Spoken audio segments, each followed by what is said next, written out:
Welcome back to another growing, grabbingly depressing episode of What Happened, the show where we chronicle various video game development disasters from a wide range of publishers, almost never focusing our efforts on what people call the usual suspects. You know, we don't reach for that low-hanging fruit here, but don't worry, EA, your EA is all that EA is. Jokes aside, thanks to Josh Silvestri for nominating the subject of today's episode, which, if you give a quick cursory glance towards the video title, will reveal that it is Battlefield 5, our, second, third, fourth, I don't care. It's another embarrassing release coming from the 2012 and 2013 Consumerists' Worst Company in America Award winner. While not even getting close to the revolving door of various development or PR farts that plagued Fallout 76 or Anthem, Battlefield 5 was,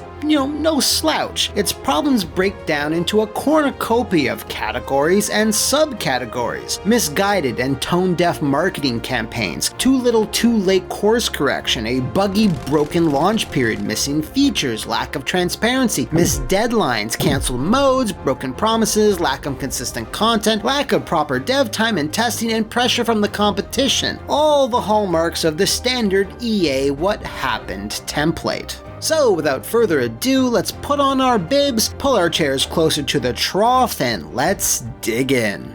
Now, despite being called Battlefield 5, it is in fact incredibly like the 15th, I think, game in the series, which of course includes various spin-offs and the like. The Battlefield that preceded it, Battlefield 1, that's not because it was a remake or chronologically the story, it's because it was based on World War I, was very much a tough act to follow. EA, as is tradition, had some very lofty expectations that it was placing on this big 2016 release. These lofty expectations were that they wanted the game to sell 14 million units worldwide, which is just such a ridiculous number. I mean, how can you put this unrealistic prediction on it?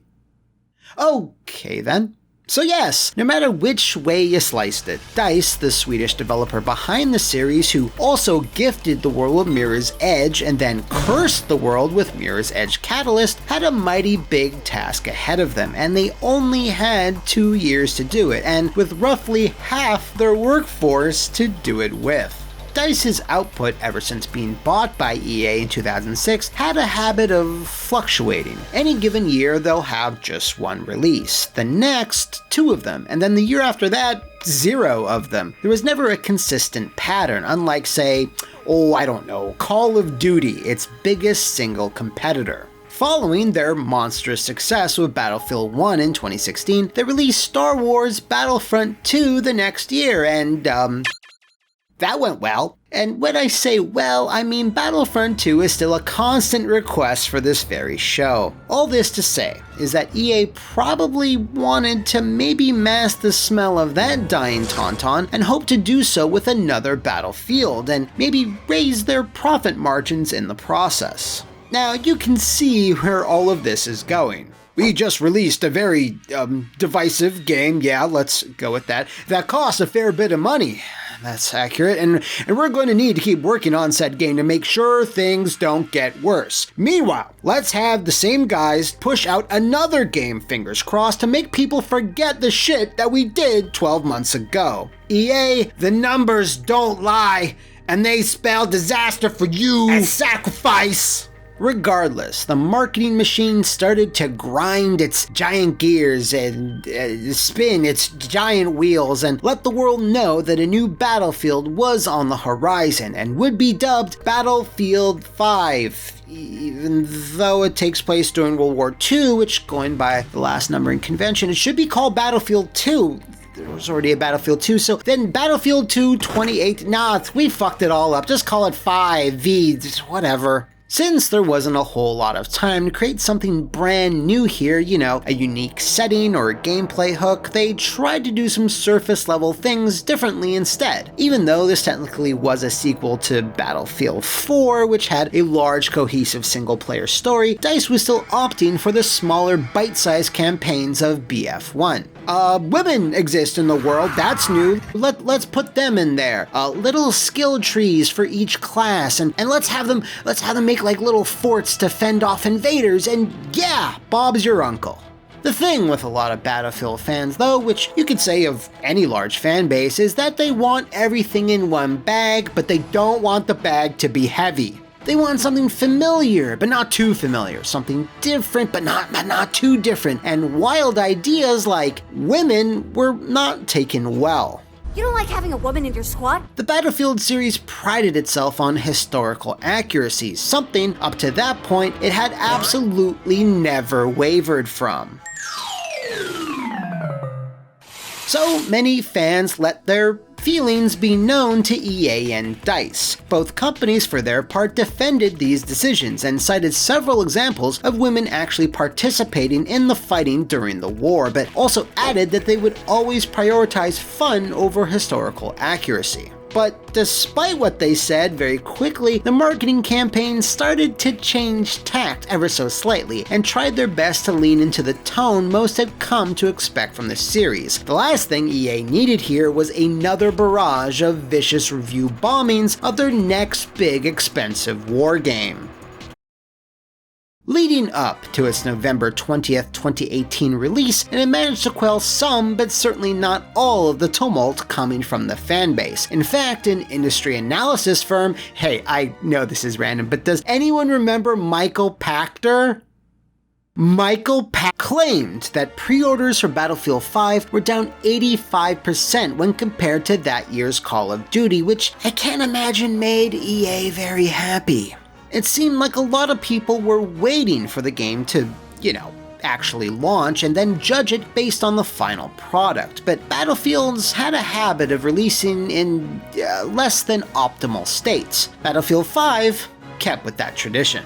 Among audio mixing issues, consistent crashes, problems with the in-game currency, loot boxes being pushed at every conceivable second, and many modes and features MIA, the skies were swelling with planes and the bombs started to fall. If a buggy launch had been the only issue, things would have ironed out rather quickly, but the jump from World War I to World War II made the game feel very similar to the last one, and that was only 2 years old. Furthermore, there were some baffling but tiny changes to the moment-to-moment gameplay that really didn't need to change. The time to kill, or TTK, for each weapon was altered, making long-standing guns work differently than they had in the last couple of entries. If you don't play Battlefield, let me put it like this. Let's say one day Capcom just changes every single facet of every single normal, special, or super move in Street Fighter. Just bam, no warning. The damage, range, priority, just everything's being rewritten. Learn it all over again, fuck you. What's worse here though, is that later in Battlefield 5's lifecycle, they changed it again after everyone had gotten used to those changes they didn't even want in the first place.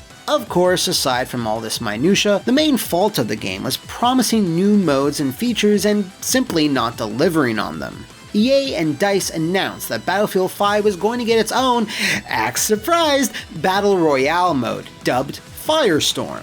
Now, the thing about Battle Royales is that, well, they're usually free, or the game they're attached to isn't being chased by angry villagers with pitchforks. While the mode certainly wasn't terrible, it very quickly started to hemorrhage its player base, and you need a player base for the entire concept of Battle Royale matches to even work. It was always plagued with small but consistent issues that players wanted fixed, but DICE had no time for, and the mode has received no real updates since. That's because they were busy trying to deliver other modes that also saw their own delays and fuck-ups. Combined Arms was a co-op mode that DICE had demoed for the press before the base game's launch, but the final release version of the mode had been scaled back in several ways, disappointing fans and critics. There was also a mission generator, which would theoretically have provided additional narrative content, but I say theoretically because as of this writing, it still hasn't manifested, and that's because it won't.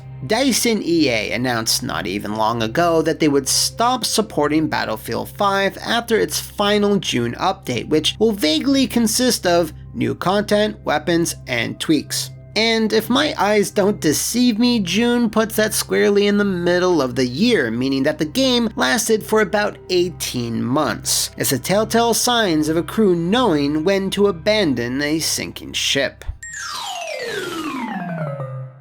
As to further reasons why all this happened, well, DICE is made of roughly 600 employees, and while that seems like a lot, they were still incredibly busy, not just with Battlefield, but the continuous content updates and support of Star Wars Battlefront: The Squeakquel, which is no small task. Remember, they had to redesign much of that game's economy and leveling system due to, you know, all the troubles, as well as additional levels, balance changes, and characters that never included Darth Talon or Mara Jade. This was an unexpected amount of work DICE probably weren't expecting, and stretched them thinner than usual, leaving Battlefield 5 to lag behind in, obviously, many areas. Not to mention, the game's biggest competitor, Call of Duty, delivered on many fronts where Battlefield 5 failed. It had a brand new engine, a big single-player campaign, ground war mode, which was clearly aping Battlefield's larger scale skirmishes, and if you got bored with Firestorm, and you most likely did, well, just enlist in Call of Duty's 100% free-to-play Warzone. EA and DICE seemingly never had a chance. With all that said, there are still thousands of people playing Battlefield 5 every day, just considerably less than there was for their tour of World War I. The last official numbers given by EA pegged the game at around 7 million copies sold and said it was a disappointing figure, which is still so bonkers to me. At the end of the day, you can again chalk this up to EA mandating that a certain game has to be out by a certain time and they'll fix all the problems later on. It happens in almost every story I've covered involving the electronic artists, and they never really seem to learn. Oh, this was a rush underbaked product that lots of people didn't like? Shit, well, let's just rush another underbaked product into stores to make them forget about it. You can't keep doing this! You can't keep doing shitty things and then feel bad about yourself like that makes it okay. You need to be better. Hopefully the next time a new Battlefield is announced, and by this point I wouldn't be surprised if it was called Battlefield 356 Days Over 7, that DICE gets the proper amount of time to polish, bug test, and offer a good amount of content to appease players at launch, because goddammit, I don't want to have to make another EA-focused episode. I'm so tired. If you know of any other video games with turbulent, twisting tales of development hell, let me know in the comments below, or like Trey Adams, you can storm the beaches of the Flophouse VIP Patreon to officially nominate the subject of your choosing for a future episode. See you next time, and thanks for watching.